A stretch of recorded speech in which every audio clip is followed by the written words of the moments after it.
ইশরাক হোসেনের মেয়রের দায়িত্ব পালনের কোনো আইনি ভিত্তি নেই বলছেন আইনজীবীরা। মেয়াদ শেষ হওয়ায় শপথ অসম্ভব।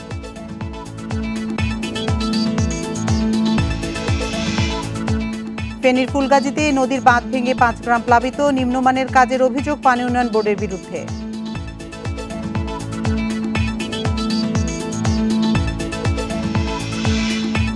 রোহিঙ্গা প্রত্যাবাসন নিয়ে অনিশ্চয়তা, মিয়ানমার সরকারের পাশাপাশি আরাকান আর্মির সঙ্গেও আলোচনার তাগিদ।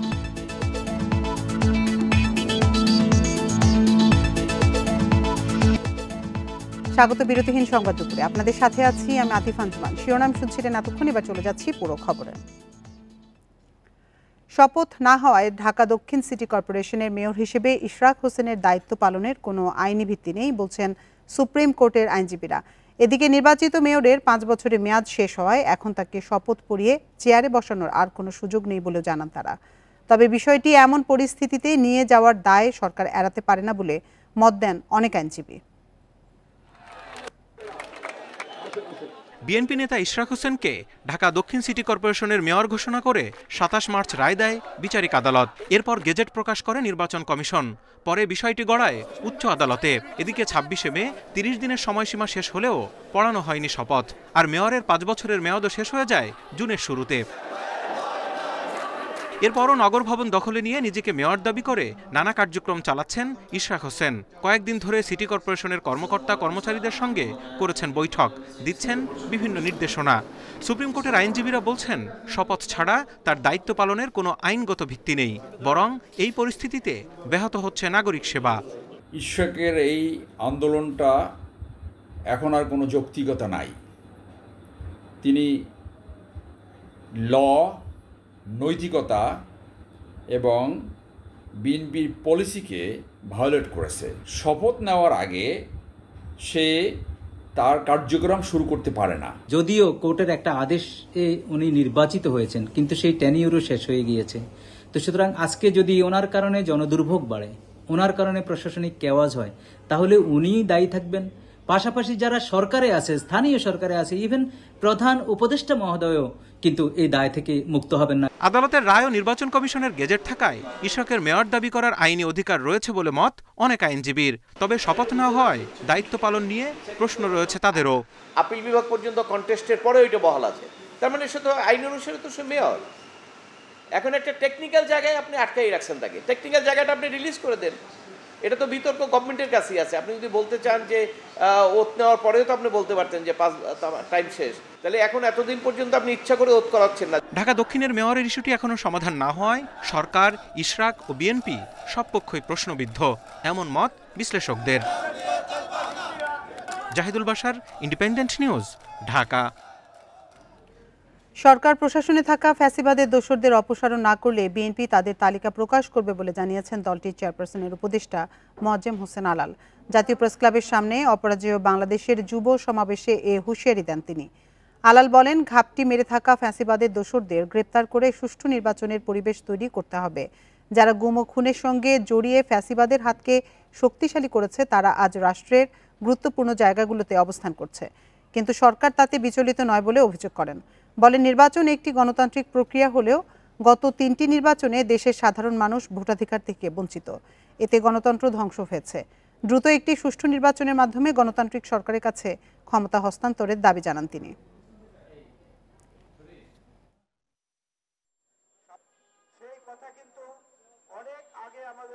একটা নির্দিষ্ট সময়ের মধ্যে প্রশাসনের বিভিন্ন স্তর থেকে ফ্যাসিবাদের দোসর এই জঞ্জালদের যদি পরিষ্কার না করেন, বঙ্গভবন থেকে শুরু করে ইউনিয়ন পরিষদ, গণভবন থেকে শুরু করে সিটি কর্পোরেশনের ওয়ার্ড পর্যন্ত সব জায়গায় ঘাপটি মেরে লুকিয়ে থাকা এই ফ্যাসিবাদের দোসরদের তালিকা প্রকাশ করে দেব।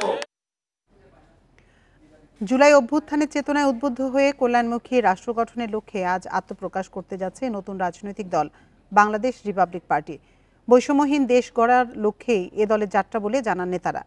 বৃহস্পতিবার বারিধারায় দলটির আত্মপ্রকাশ নিয়ে সংবাদ সম্মেলনে এই ঘোষণা দেন দলের আহ্বায়ক অবসরপ্রাপ্ত লেফটেন্যান্ট কমান্ডার মেহেদী হাসান। তিনি বলেন, সবার উপরে দেশ এই মূলমন্ত্রে উজ্জীবিত হয়েই নতুন এ দল যাত্রা শুরু করছে। এ সময় একটি সুবিচার ভিত্তিক বৈষম্যহীন বাংলাদেশ গড়তে আপামর জনসাধারণের স্বতঃস্ফূর্ত অংশগ্রহণ কামনা করেন তিনি। অনুষ্ঠানে দলটির প্রধান উপদেষ্টা সেলিম প্রধান, অবসরপ্রাপ্ত মেজর রাকিবুল হাসান সহ আরও অনেকে উপস্থিত ছিলেন। আজ বিকেলে শহীদ মিনারে বড় শোডাউনের মাধ্যমে দলের আত্মপ্রকাশ করার কথা জানানো হয় সংবাদ সম্মেলনে।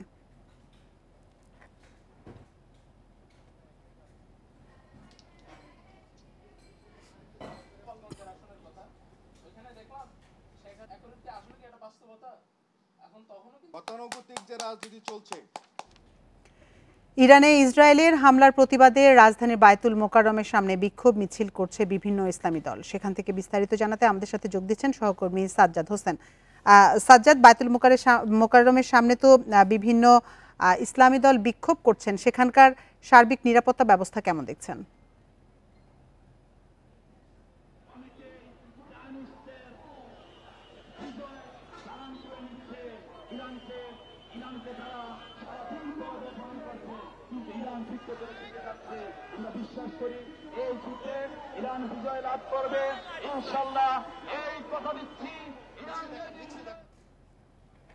দুঃখিত, আমাদের সংযোগটি বিচ্ছিন্ন হয়ে গেছে। আমরা পরবর্তীতে আবার আমাদের সহকর্মীর সাথে যোগাযোগের চেষ্টা করব। চলে যাচ্ছি খবরের পরের অংশে। টানা বৃষ্টি ও উজানের ঢলে ফেনীর ফুলগাজীতে মুহুরী ও সিলোনিয়া নদীর দুটি স্থানে বাঁধ ভেঙে গেছে। এতে অন্তত 5টি এলাকা প্লাবিত হয়েছে। ভয়াবহ বন্যার বছর না পেরোতেই আবারও বাঁধ ভাঙায় পানি উন্নয়ন বোর্ডের কাজের মান নিয়ে প্রশ্ন তুলেছেন স্থানীয়রা। বৃহস্পতিবার রাতে ভাঙনের কবলে ফেনীর ফুলগাজীর মুহুরী ও সিলোনিয়া নদীর বাঁধ। এতে পানি ঢুকতে শুরু করে উত্তর বরইয়া, দক্ষিণ বরইয়া, বণিকপাড়া, বসন্তপুর ও জগৎপুর এলাকায়। বাঁধ উপচে পানি ঢুকে পড়েছে পরশুরামের মণিপুর এলাকায়। এরই মধ্যে তলিয়ে গেছে মাছের ঘের, ফসলি জমিসহ অনেক ঘরবাড়ি। দুর্ভোগে পড়েছেন 4000 বাসিন্দা। ভয়াবহ বন্যার বছর না পেরোতে আবার বাঁধ ভাঙায় পানি উন্নয়ন বোর্ডের দায়সারা কাজকে দুষছেন স্থানীয়রা। ভাত রান্না করছে, ডাল রান্না করছে, মাছ রান্না করছে, বেগিন রয়েছে বড়ি, আমরা খাইতে আমার সময় হয়নি। এখানে ঠাকুর বাড়ি ডুবে গেছে, অনেক মানুষের ক্ষয়ক্ষতি হয়েছে, 4-5টা গ্রাম তলিয়ে গেছে। এখন সর্বনিম্ন মানে যে কাজগুলো হয় তারা এই কাজগুলো করে পানি উন্নয়ন বোর্ড। পানি উন্নয়ন বোর্ডের দাবি, নদী সরু হওয়ায় অতি বৃষ্টি ও উজানের ঢলের তোড় সইতে পারছে না বাঁধ। এতে দেখা দিচ্ছে ভাঙন। এখন বাঁধ মেরামতের চেষ্টা চলছে, পাশাপাশি টেকসই বাঁধ নির্মাণে প্রকল্প নেওয়া হচ্ছে। পরশুরাম পয়েন্টে নদীর গড় প্রস্থ হলো 100 মিটার, ফুলগাজীতে নদীর গড় প্রস্থ 40 থেকে 45 মিটার। আমরা যতক্ষণ পর্যন্ত প্রকল্প বাস্তবায়ন করে নদীর গড় প্রস্থ 100 মিটারে না নিতে পারবো, ততক্ষণ পর্যন্ত এখানে বন্যার ঝুঁকি থেকেই যাবে। 2024 সালের আগস্টে মুহুরীর বাঁধ ভেঙে ভয়াবহ বন্যার কবলে পড়ে পুরো ফেনী। ক্ষতি হয় 10,000 কোটি টাকার বেশি। Independent news. সক্রিয় মৌসুমি বায়ুর প্রভাবে সারা দেশে আজ বৃষ্টি হতে পারে। কোথাও কোথাও মাঝারি থেকে ভারী বৃষ্টিরও শঙ্কা রয়েছে। আবহাওয়া অধিদপ্তরের তথ্যানুসারে খুলনা, চট্টগ্রাম, সিলেট সহ 8 জেলার দক্ষিণ পূর্ব দিক দিয়ে 45 থেকে 60 কিলোমিটার বেগে ঝোড়ো হাওয়া বয়ে যেতে পারে। এসব এলাকায় হতে পারে বজ্রসহ বৃষ্টি। নদী বন্দরগুলোয় জারি রয়েছে 1 নম্বর সতর্ক সংকেত। সারা দেশে দিন ও রাতে তাপমাত্রা আজ কিছুটা বাড়তে পারে। এদিকে ভারতের পশ্চিমবঙ্গে অবস্থানরত সুস্পষ্ট লঘুচাপের প্রভাবে সাগর উত্তাল রয়েছে। দেশের সব সমুদ্র বন্দরে 3 নম্বর সতর্ক সংকেত জারি রয়েছে। ভোর 6টা পর্যন্ত গত 24 ঘন্টায় দেশের সর্বোচ্চ বৃষ্টি রেকর্ড করা হয় কক্সবাজারের কুতুবদিয়ায় 75 মিলিমিটার। এ সময় সর্বোচ্চ তাপমাত্রা ছিল মংলায় 33 ডিগ্রি সেলসিয়াস।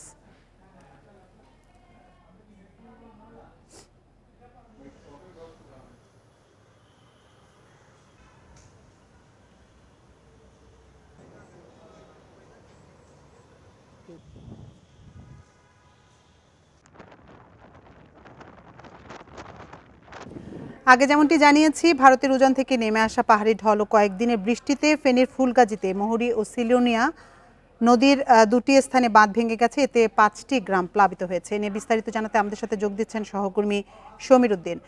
সমীর, এই মুহূর্তে আপনি কি পরিস্থিতি দেখছেন? 5টি গ্রাম প্লাবিত হয়েছে, মানুষের ভোগান্তি আসলে কোন পর্যায়ে, পানি উন্নয়ন বোর্ড কি বলছে?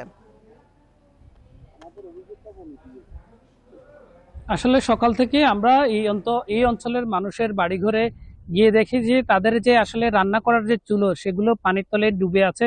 তারা আসলে রান্না করতে পারেনি। দুপুরের যে খাবারটা সেটি তাদের অনিশ্চয়তা তারা ভুগেছে। তারা বলছে আসলে ভোরবেলা হঠাৎ করে ঘুমের মধ্যে এই ভাঙন দিয়ে পানি ঢুকে তাদের ঘরবাড়ি ডুবে গেছে, যার প্রেক্ষিতে তারা আসলে রান্না করার প্রস্তুতি এবং ঘরবাড়ির যে পাতিল এবং অন্যান্য সরঞ্জামাদি সরানোর যে প্রক্রিয়া সেটি তারা সংগ্রহ করতে পারেননি। তবে এখানকার পানি উন্নয়ন বোর্ড বলছে যে অতি দ্রুত যে ভাঙন যে জায়গাটি এটি তারা মেরামত করবে, কারণ হচ্ছে এটি ফ্লাড যে কোনো মুহূর্তে আসলে ভেঙে বাঁধ ভেঙে পানিতে নিমজ্জিত হয়ে যায়, আবার পানি চলে যায়, 2-1 দিন থাকে, তারপরে আবার আগের সে পরিস্থিতি হয়েছে, তখন তারা আসলে যে ভাঙার জায়গায় যে বাঁধ সেটি তারা মেরামত করতে পারবেন।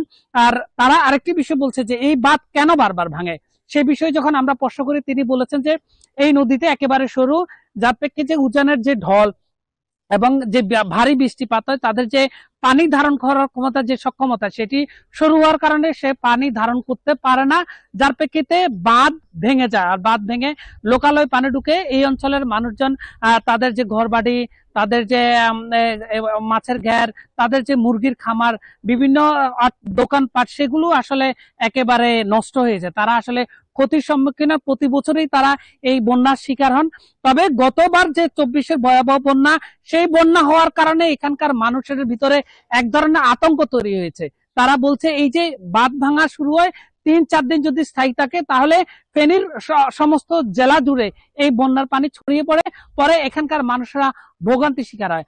পানি উন্নয়ন বোর্ড বলছে যে 7,730 কোটি টাকার একটি প্রকল্প তারা মন্ত্রণালয়ে সাবমিট করেছে টেকসই বাঁধ নির্মাণের জন্য, নদী প্রশস্ত করার জন্য, এবং যে নদীর যে বাঁকটি আছে বাঁকটি তারা সোজা করে দিলে তাহলে পানি সরুভাবে চলে নদীতে চলে যেতে পারে ফলে। আর এখানকার আরেকটি জায়গা ছিল বল্লার মুখবাঁধ, সেইটির নতুন বাঁধ নির্মাণ করা হচ্ছে। এই বাঁধটি নির্মাণে কিন্তু একেবারে নিম্নমানের কাজ বলে এখানকার স্থানীয়রা বলছে।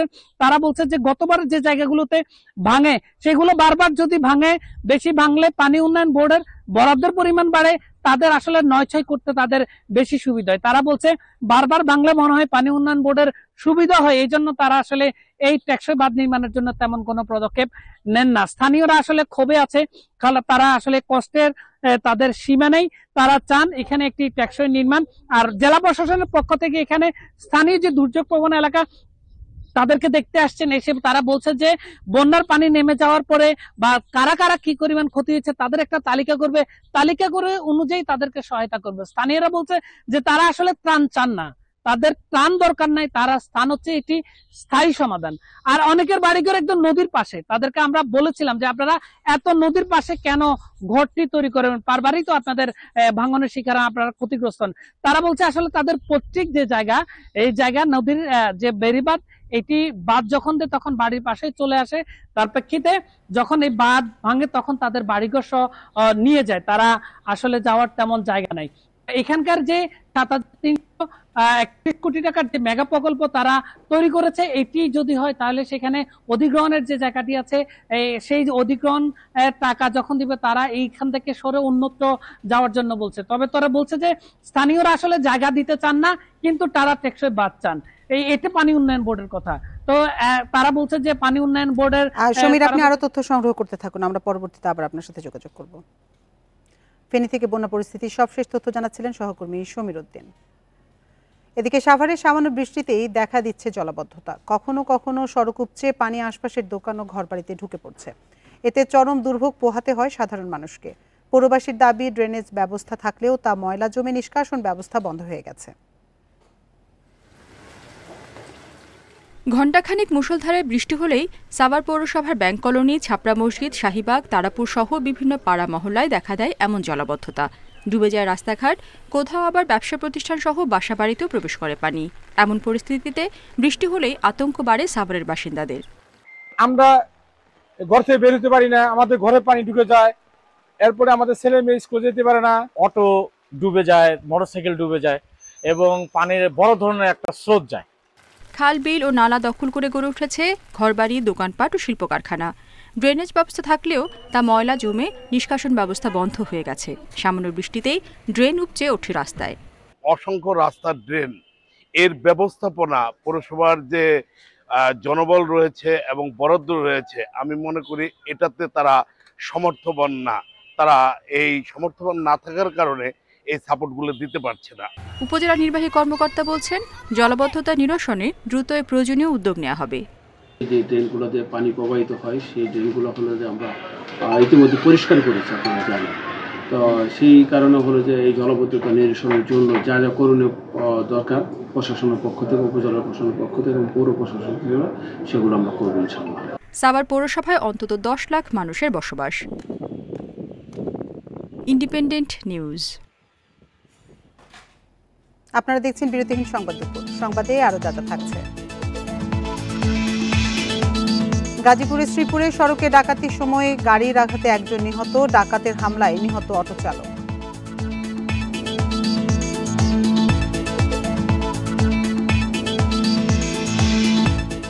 দেশে ডেঙ্গু 30% বরগুনায়, কারণ অনুসন্ধানে আইইডিসিআর এর মশা বংশবিস্তারকে দায়।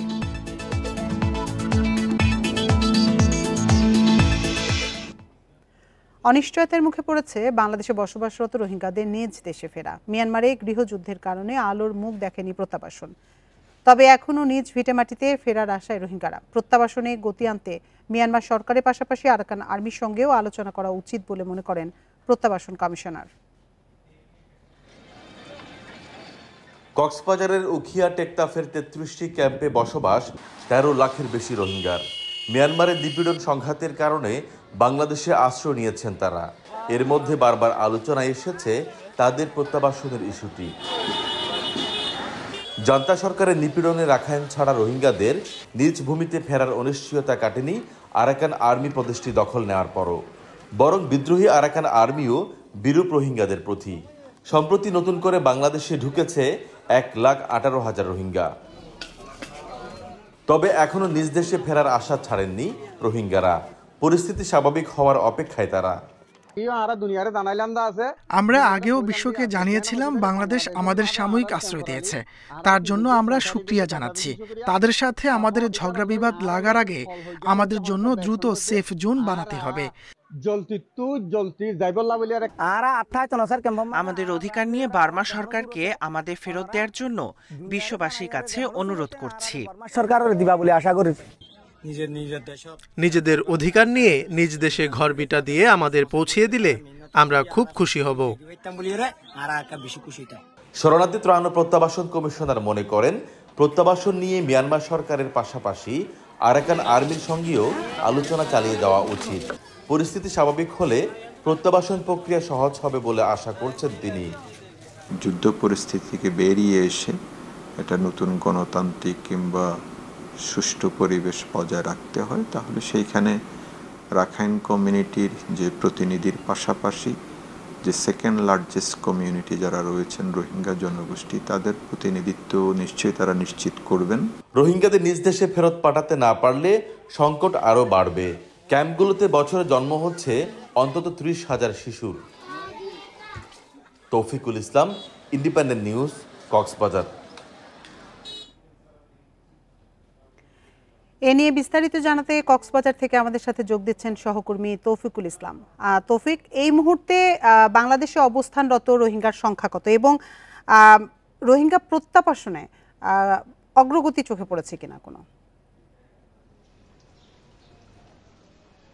এই মুহূর্তে আসলে সরকারি যে হিসেব রয়েছে সেই হিসেব মতে বাংলাদেশে বসবাসকারী রোহিঙ্গা সংখ্যা 13 লাখের চেয়ে বেশি। তবে এটি বাস্তবে কিন্তু চিত্র অনেকটা ভিন্ন। এখানকার যারা শরণার্থী বিষয়ে কাজ করছেন তারা আমাদেরকে জানিয়েছেন এই সংখ্যা 15 লাখ ছাড়িয়ে গেছে। তবে আপনি জানেন, শুধু কক্সবাজারের উখিয়া এবং টেকনাফ নয়, কক্সবাজারের রোহিঙ্গা শরণার্থী শিবিরের বাইরেও কিন্তু অনেকেই ছড়িয়ে ছিটিয়ে রয়েছে। কক্সবাজার শহরে প্রায় লক্ষাধিক মতো রোহিঙ্গা এখানে বসবাস করছে, বিভিন্ন ভাড়া বাসায় বসবাস করছে বলে আমরা জানতে পেরেছি। তবে এই যে প্রত্যাবাসনের কথা যেটি বলছিলেন, আপনি জানেন 2023 সালে ঢাকা এবং নেপিডু একাধিকবার বৈঠক হওয়ার পরেও 1,80,000 রোহিঙ্গা তারা মিয়ানমারে ফিরিয়ে নিতে সম্মত হয়েছে। অনেকটা যাচাই বাছাই সম্পন্ন হয়েছে, তাদের ইন্টারভিউ করা হয়েছিল টেকনাফে এসে মিয়ানমারের যে প্রতিনিধি দল। তবে 2024 সালের মিয়ানমারের যে আরাকানে, সেখানে আরাকান আর্মি এবং জান্তা সরকারের মধ্যে যে সংঘর্ষ, দফায় দফায় যে সংঘর্ষ হয়েছিল, হওয়ার পরে অর্থাৎ তাদের যে গৃহযুদ্ধ হয়েছিল, গৃহযুদ্ধের পরে আরাকান আর্মি মিয়ানমারের রাখাইন রাজ্য দখল করে নিয়েছে। এরপরে আসলে অনেকটা প্রত্যাবাসন যে প্রক্রিয়া সেটি ভেস্তে যায়। এখনো পর্যন্ত যেহেতু অর্থাৎ রাখাইন রাজ্যে সেখানে মিয়ানমার সরকারের কোনো কর্তৃত্ব যেহেতু না থাকার কারণে তো সেই প্রত্যাবাসন প্রক্রিয়াটা ভেস্তে যায়। তবে আমি কথা বলেছি কক্সবাজারের শরণার্থী ত্রাণ ও প্রত্যাবাসন কমিশনার মিজানুর রহমানের সাথে কথা হয়েছে। তিনি আমাকে যেটুকু জানিয়েছেন, বাংলাদেশ এবং নেপিডিও অর্থাৎ মিয়ানমার সরকারের সাথে আলোচনার পাশাপাশি তিনি একটি বিষয়ে পরামর্শ দিয়েছেন, সেটি হচ্ছে জান্তা সরকারের সাথেও আলোচনা করা যেতে পারে কিভাবে মিয়ানমারের রোহিঙ্গাদের অর্থাৎ ফিরিয়ে নেওয়া যায় সেই বিষয়ে। তবে আমি বেশ কিছু রোহিঙ্গার সাথে কথা বলেছি, তারা আমাকে জানিয়েছেন ওপারে এখনো পর্যন্ত তাদের অনেক আত্মীয় স্বজন বসবাস করছেন। আরাকান আর্মি নতুন করে রোহিঙ্গাদের উপর দমনপীড়ন করছেন এবং সম্প্রতি সময়ে আপনারা জানেন 1,18,000 রোহিঙ্গা বাংলাদেশে অনুপ্রবেশ করছে। এটি হচ্ছে ইউএনএইচসিআর তাদেরকে ডাটাবেসের মাধ্যমে বর্তমানে অন্তর্ভুক্তি করেছেন। তারা কক্সবাজারের উখিয়া এবং টেকনাফে বিভিন্ন জায়গায় তারা বসবাস করছেন এবং তারা রেশনের আওতায় এসছে বলে আমরা জানতে পেরেছি। আরেকটি বিষয় জানতে চাই যে আমরা বিভিন্ন সময়ে রোহিঙ্গা শিবিরগুলোতে সংঘাতের খবর পেয়ে থাকি, এ ব্যাপারে কোনো পদক্ষেপ নেওয়া হয়েছে কিনা? হ্যাঁ, আপনি জানেন আসলে উখিয়া এবং টেকনাফের সেখানে 33টি ক্যাম্প রয়েছে। এই 33টি ক্যাম্পের মধ্যে আমরা জানি রোহিঙ্গাদের সশস্ত্র সন্ত্রাসী গোষ্ঠীও রয়েছে। তো এখন বিভিন্ন জায়গায় তারা যেহেতু পাহাড়ি এলাকায় থাকে, সেখানে পাহাড়ি এলাকায় অনেক সময় দুর্গম জায়গায় গিয়ে তারা সন্ত্রাসী কর্মকাণ্ড পরিচালনা করে, বিশেষ করে আধিপত্য বিস্তার এবং সেখানে তাদের আধিপত্য বিস্তারকে কেন্দ্র করে কিন্তু এরকম সংঘাত ঘটে। ইতিপূর্বে আমরা দেখেছি র্যাব সেখানে গিয়ে অভিযান পরিচালনা করেছে, কিন্তু রোহিঙ্গা ক্যাম্পে 33টি রোহিঙ্গা ক্যাম্প রয়েছে, সেই ক্যাম্পের আইন শৃঙ্খলা পরিস্থিতি নিয়ন্ত্রণ রাখবার জন্য 3টি ব্যাটালিয়ন কাজ করছে অ্যাপিবিএনের সদস্যরা কিন্তু তারা কাজ করে যাচ্ছেন। কিন্তু এখনো পর্যন্ত আমরা যতটুকু জানতে পেরেছি আইন শৃঙ্খলা পরিস্থিতি অনেকটা স্বাভাবিক না। তো সেখানে রোহিঙ্গাদের দেখভালের জন্য অ্যাপিবিএন 3টি ব্যাটালিয়ন থাকলেও কিন্তু অনেকটা তারা আইন শৃঙ্খলা পরিস্থিতি নিয়ন্ত্রণ রাখতে পারছে না। রোহিঙ্গাদের মধ্যে যেটি বলছিলাম আভ্যন্তরীণ সংঘর্ষ, কোন্দল, এই বিষয়গুলো লেগে থাকে এবং এটি হওয়ার কারণে প্রতিনিয়ত সেখানে অপহরণ হচ্ছে, অস্ত্রের যে মজুদ সেটিও আমরা দেখতে পাচ্ছি। অনেক আইন শৃঙ্খলা বাহিনীর যে অভিযানে আমরা দেখেছি অনেক অস্ত্র উদ্ধারও হয়েছে। তো সবকিছু মিলিয়ে হচ্ছে রোহিঙ্গারা অনেকটা উগ্র মনোভাব সেটা আমরা দেখতে পাচ্ছি। তবে এই পরিস্থিতি যদি চলতে থাকে, অর্থাৎ নতুন করে রোহিঙ্গা আবার আসছে, আরো বেশি যদি আসতে থাকে, তাহলে বাংলাদেশের অবস্থা অনেকটা ভয়াবহ আকার ধারণ করবে বলে মনে করছেন এখানকার রোহিঙ্গা বিশ্লেষকরা। কক্সবাজার থেকে জানাচ্ছিলেন সহকর্মী তৌফিকুল ইসলাম। অপহরণ ও হামলার ভয়ে আতঙ্কে কক্সবাজারের টেকনাফের জেলেরা। নাফ নদী ও সাগরে মাছ ধরতে গিয়ে আরাকান আর্মির হাতে আটক হচ্ছেন তারা। মোটা অঙ্কের মুক্তিপণ দিয়ে মিলছে মুক্তি, এতে উদ্বেগে জেলে পরিবারগুলো। গত 5 মাসে অপহরণ হয়েছেন অন্তত 1.5 শতাধিক জেলে। আইন শৃঙ্খলা বাহিনী বলছে অপহরণ ঠেকাতে নদী ও সাগরে নিয়মিত টহল চলছে। কক্সবাজারের টেকনাফের নাফ নদীর ওপারে মিয়ানমারের আরাকান রাজ্য, যা দখল করে নিয়েছে মিয়ানমারের বিদ্রোহী গোষ্ঠী আরাকান আর্মি। নদীপথে তাদের টহল নিয়মিত। বাংলাদেশি পতাকাবাহী মাছ ধরার ট্রলার দেখলেই অপহরণ করে নিয়ে যায় আরাকান আর্মি। মাঝে মাঝে গুলিও ছোড়েন তারা। আরাকান আর্মির আতঙ্কে দিন কাটছে জীবিকার তাগিদে সাগরে যাওয়া জেলেদের।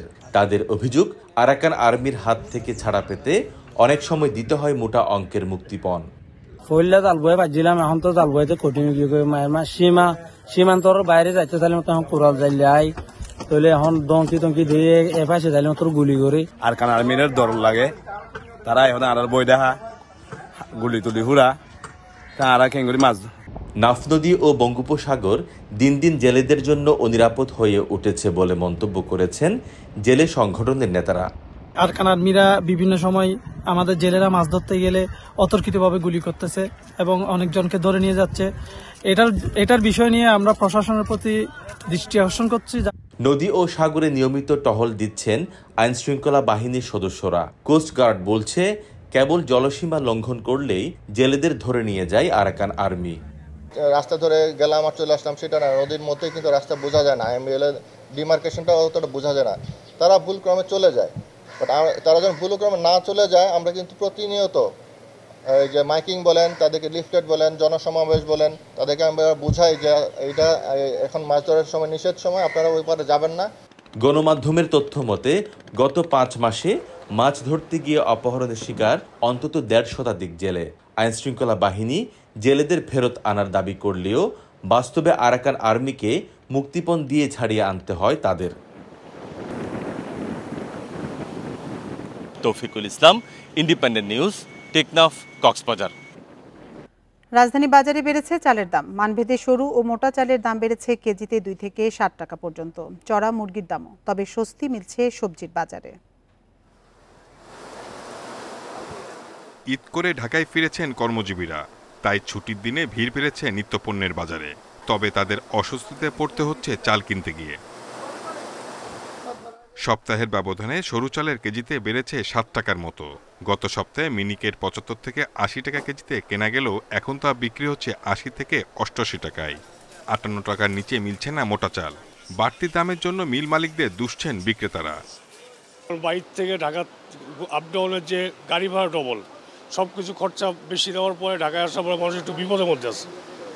চাউলের দাম, কাঁচা মাছের দামও বেশি। সিন্ডিকেটের কারণে বাজার বাড়ছে, বাড়ার কোনো প্রশ্ন উঠে না, কারণ দেশে পর্যাপ্ত পরিমাণ ধান চাউল আছে। আর গত 2 মাস আগে সরকার বাড়ি থেকে আমদানি করছে। কোরবানি ঈদের আগে কমেছিল মুরগির দাম, তবে এখন আবার চাহিদা বাড়ায় বেড়েছে দাম। সোনালী মুরগি বিক্রি হচ্ছে 280 থেকে 300 টাকায়, ব্রয়লারের কেজি 160 টাকা। তো নজরদারি সব দিকেই করা উচিত, কিন্তু কত দিকে করবো? আমি নজরদারি করে গেলাম এর দিক দিয়া, পরে আবার ওদিক দিয়ে বাড়াই দিল, তাহলে এর পিছনে থাকতে হবে। সরবরাহ ভালো থাকায় বাজারে সবজির দাম নাগালের মধ্যেই আছে। বেগুন, করলা, পটল সহ বেশিরভাগ সবজি কেনা যাচ্ছে গড়ে 50 টাকা কেজিতে। তবে কেজিতে 5 টাকা বেড়ে আলু বিক্রি হচ্ছে 25 টাকা কেজি দরে। Shahid Ahmed, independent News, Dhaka. রাষ্ট্রায়ত্ত বিজেএমসি ও বিটিএমসির সব বন্ধ বস্ত্র, পাটকল চালু ও কারিগরি শিক্ষা ব্যবস্থায় সাম্যতার দাবিতে মানববন্ধন করেছে বাংলাদেশ পাট ও বস্ত্রকল এবং কারিগরি শিক্ষা রক্ষা আন্দোলন কমিটি। সকালে জাতীয় প্রেস ক্লাবের সামনে মানববন্ধনে বক্তারা সব বস্ত্র ও পাটকলগুলোতে কারিগরি শিক্ষক বা টেক্সটাইল প্রকৌশলীদের নিয়োগের দাবি জানান। পাশাপাশি সরকারি তত্ত্বাবধানে থাকা সব বন্ধ বস্ত্র ও পাটকলগুলোকে খুলে দেওয়ার আহ্বান জানান।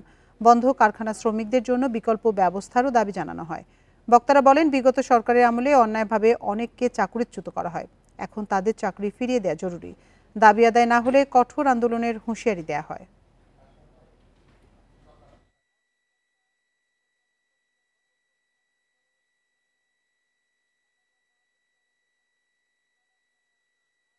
বাংলাদেশের সকল বস্ত্র পাটকলগুলি সরকারি তত্ত্বাবধানে অবিলম্বে খুলে দেওয়া হোক। সকল সরকারি প্রতিষ্ঠান, কলকারখানাগুলোতে টেক্সটাইল ইঞ্জিনিয়ারদেরকে সিদ্ধান্ত এবং নেতৃত্ব স্থানীয় সকল পর্যায়ে নিয়োগ দিতে হবে। আর এই ছিল বিরতিহীন সংবাদ দুপুরের আজকের আয়োজনে। এতক্ষণ সাথে থাকার জন্য ধন্যবাদ সবাইকে।